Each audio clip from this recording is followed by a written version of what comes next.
Hello everyone and welcome to the channel ChessQuest777. I present to your attention the game Alekhine, Lasker, played in 1934 in Zurich.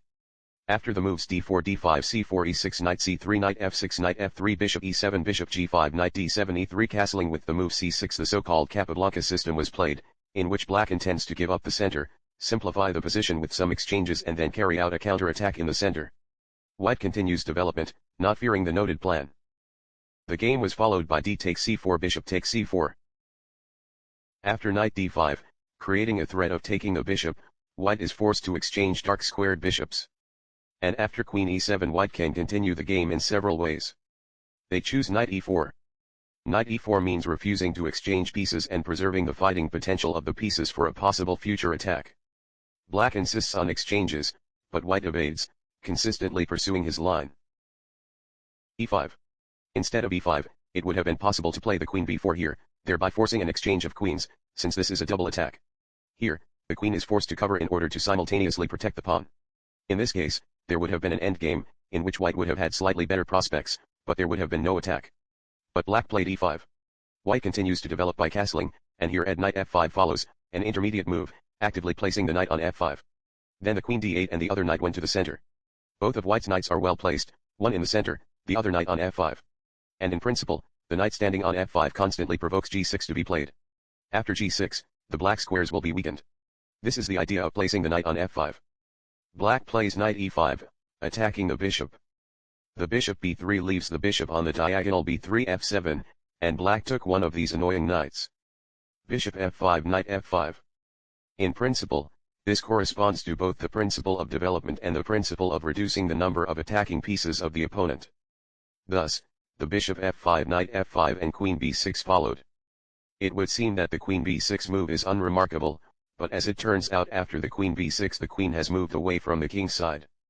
And now the whites use the circumstance that the queen has moved away from the king's side and will not be able to help in defense.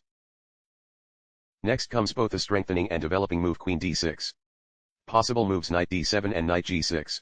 If the knight g6 is played, then the knight h6 check will follow. Since this is a double blow, the king cannot retreat, therefore, the capture will follow.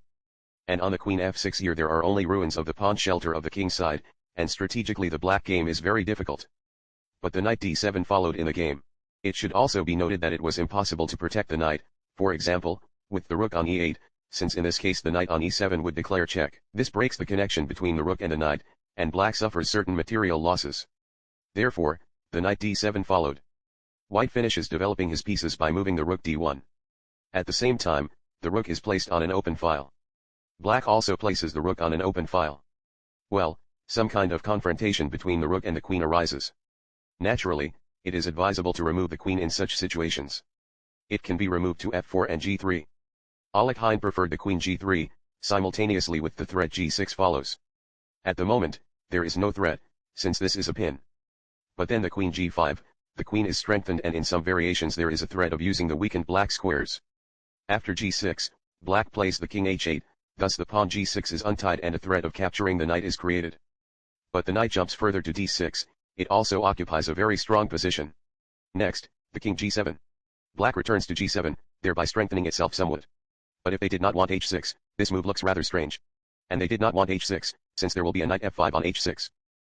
Instead of the king g7, it was probably worth thinking about somehow giving up material and trying to coordinate their pieces by knight d5.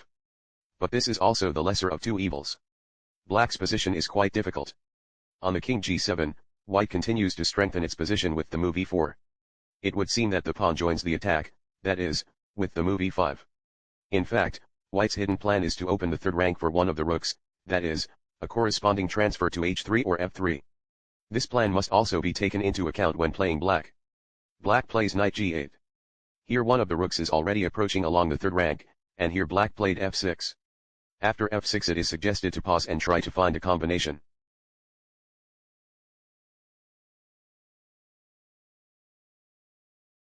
Next came the knight f5. The only move is king h8 and with a beautiful final blow queen g6 white puts an end to this game. Queen g7 threatens, and if you take hg, then rook h3 will checkmate. This is the game I wanted to show you. Thank you for your attention and see you soon.